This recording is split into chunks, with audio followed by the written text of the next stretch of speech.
আল্লাহ রসুল সাল্লাল্লাহু আলাইহি সাল্লাম তিনি হাদিসের মধ্যে ঘোষণা দিয়েছেন, দুটি কারণে আল্লাহ পাক রব্বুল আলামিন তার বান্দাদেরকে জান্নাত দান করবেন। এক নম্বরে নবী বললেন ইত্তাকুল্লাহ, আল্লাহকে অধিক পরিমাণে ভয় করার কারণে। দ্বিতীয় কারণ হিসাবে আল্লাহ রসুল উল্লেখ করেছেন যে উত্তম চরিত্রের অধিকারী হওয়ার কারণে, উত্তম আচরণ মানুষদের সাথে করার কারণে। এই দুইটি কারণে আল্লাহ সবচাইতে বেশি তার বান্দাদেরকে জান্নাত দান করবেন। এখন যদি নিজের চরিত্রটাকে উত্তম করতে হয়, তাহলে সেটা কিভাবে করব, কোথা থেকে শিখব? এটা শেখার জন্য আল্লাহ রসুলের সিরাতের উপরে আমাদের চোখ রাখতে হবে। আম্মা জান আয়েশা সিদ্দিক রাদিয়াল্লাহু তাআলা আনহা, তার কাছে সাহাবায়ে কেরাম প্রশ্ন করলেন যে আম্মা জান, আমাদের নবীর চরিত্র কেমন চরিত্র? আম্মা জান আয়েশা উত্তরে বললেন, কানা খুলুকুহু কুরআন, রাসূলুল্লাহর চরিত্র হলো কোরআনের চরিত্র। নবীর চরিত্র সম্পর্কে যদি তোমাদের জানতেই হয়, তাহলে আল্লাহর কোরআনটাই তোমরা খুলে দেখো। এখন যদি এই কোরআনের কাছেই আমরা প্রশ্ন ছড়ি দিই যে কোরআন তুমি আমাদেরকে উত্তর দাও তো, আমার নবীর চরিত্র কেমন ছিল? এই কোরআন আমাদেরকে উত্তর দিচ্ছে ওয়া ইন্না লাআলা খুলুকিন আযীম, চারিত্রিক দিক থেকে আল্লাহর রসুল ছিলেন সবচাইতে শ্রেষ্ঠ, সবার চাইতে ঊর্ধ্বে আল্লাহ তার রসুলের চরিত্রটাকে বানিয়েছেন। এই গোটা দুনিয়ার মধ্যে যুগে যুগে আল্লাহ পাক রব্বুল আলামিন অসংখ্য নবীদেরকে পাঠিয়েছেন, রসুলদেরকে পাঠিয়েছেন, ওলিয়া উলিয়াদেরকে পাঠিয়েছেন। সমস্ত দুনিয়ার মানুষদেরকে পিছনে ফেলে সকলের চরিত্র থেকে আল্লাহ পাক রব্বুল আলামিন শ্রেষ্ঠ উত্তম চরিত্র দান করেছেন আমার নবী। কোরআন রাসূলুল্লাহর চরিত্র সম্পর্কে সার্টিফিকেট দিচ্ছে।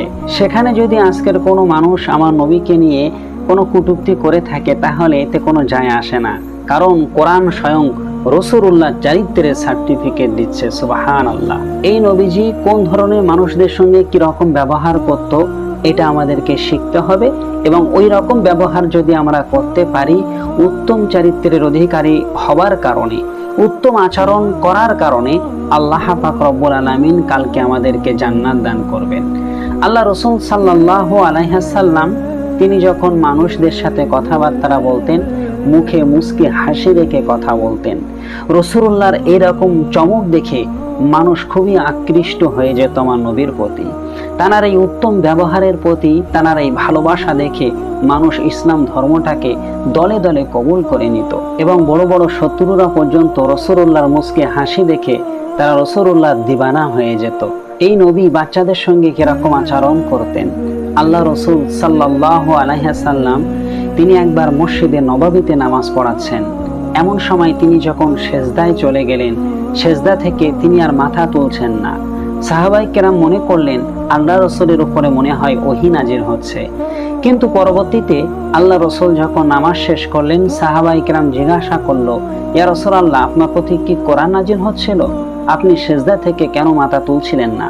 আমার নবী সাল্লাল্লাহু আলাইহি সাল্লাম বললেন, আমি যখন সেজদায় চলে গিয়েছি, তখন আমার হাসান আর হোসাইন আমার পিঠের উপরে উঠে বসেছে। আমি যদি সেজদা থেকে মাথা তুলি, তারা ব্যথা পাবে, এই জন্য আমি সেজদাটা একটু লম্বা করেছি। কত উত্তম আচরণ আল্লাহ রসুল বাচ্চাদের সাথে করতেন। সেখানে আমাদের আচরণটা কিরকম হয়? মসজিদে বাচ্চারা এসে একটু দুষ্টামি করলে তাদেরকে আমরা অনেক অকট্য ভাষায় গালমন্দ করা, তাদেরকে বকাঝকা করে থাকি। এইটা কিন্তু আল্লাহ রসুলের চরিত্র ছিল না।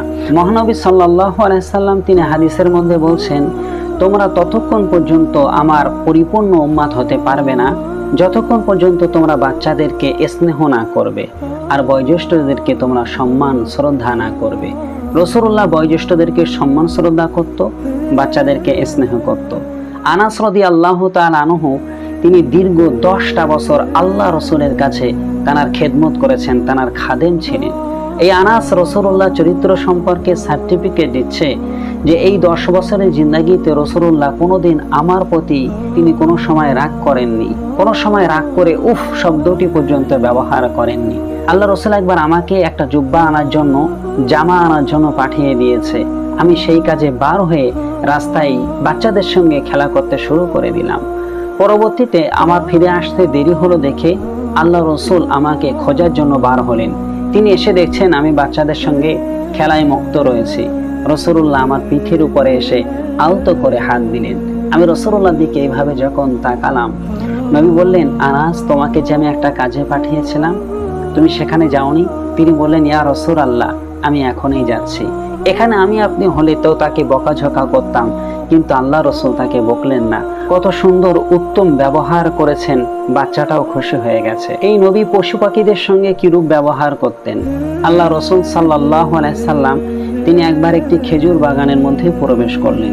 একটা উট রাসূলুল্লাহর কানে কানে যেন কি একটা বলছে। তার কথাগুলো শোনার পর আল্লাহ রাসূল রাগান্বিত হয়ে গেলেন এবং সেই উটের মালিককে তিনি ডাকলেন। যেই উটের মালিকটিকে একজন ব্যক্তি এসে বলেন, ইয়া রাসূলুল্লাহ, আমি।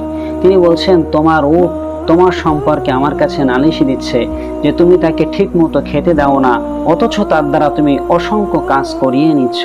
সে কষ্টের কথাটা আমার সাথে শেয়ার করেছে। আল্লাহ রাসূল পশু পাখির কষ্টের দুঃখ পর্যন্ত তিনি বুঝতেন এবং তাদের সাথে উত্তম আচরণ করতেন। এক কথায় রাসূলুল্লাহ সাল্লাল্লাহু আলাইহি সাল্লামের আদর্শ, তার উত্তম আচরণ দেখে মক্কার কুফফারে কুরাইশরা পর্যন্ত তার খেতাব দিয়েছিল আল আমিন, সত্যবাদী, বিশ্বাসী। আমার নবী যুদ্ধ বন্দীদের সঙ্গে কিরূপ ব্যবহার করতেন।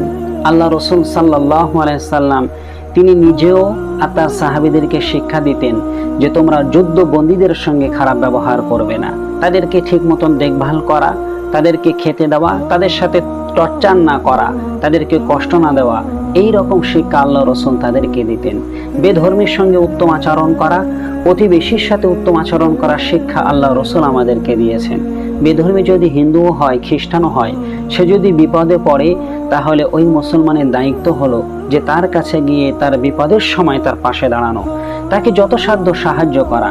এই শিক্ষা সবকিছু পেয়েছি আমরা আমাদের নবীর থেকে। এমনকি আমার নবী সাল্লাল্লাহু আলাইহি সাল্লাম তিনি দাসীদের সঙ্গে উত্তম আচরণ করতেন এবং সাহাবাদেরকে নির্দেশ দিতেন যে তোমরা তোমাদের দাসদের সাথে ভাইসুলভ আচরণ করবে, ভাইসুলভ ব্যবহার করবে, তোমাদের দাসীদের সঙ্গেও তোমরা উত্তম আচরণ করবে, তাদেরকে অযথা কষ্ট দেবে না। এমনকি যখন রমজান মাস আসতো, আল্লাহ রাসূল তার দাসীদেরকে মুক্ত করে দিতেন যাতে রমজানে রোজায় থেকে তাদের বেশি কষ্ট না করতে হয়, এবং এটাই আল্লাহ রাসূল তার সাহাবী এবং তার উম্মতদেরকে নির্দেশ দিয়ে গেছেন। এক কথায় রাসূলুল্লাহ সাল্লাল্লাহু আলাইহি সাল্লামের চরিত্রের দিকে যদি আমরা ফলো করি এবং ওই অনুযায়ী যদি আমরা আমাদের জীবনটাকে পরিচালনা করি, আল্লাহ রাসূল বলছেন হাসরের মহাময়দানে আল্লাহ দুটি কারণে মানুষদেরকে সবচাইতে বেশি জান্নাত দেবেন। এক হচ্ছে ইত্তাকুল্লাহ, আল্লাহকে ভয় করার কারণে, দ্বিতীয়টি হলো উত্তম আচরণ করার কারণে।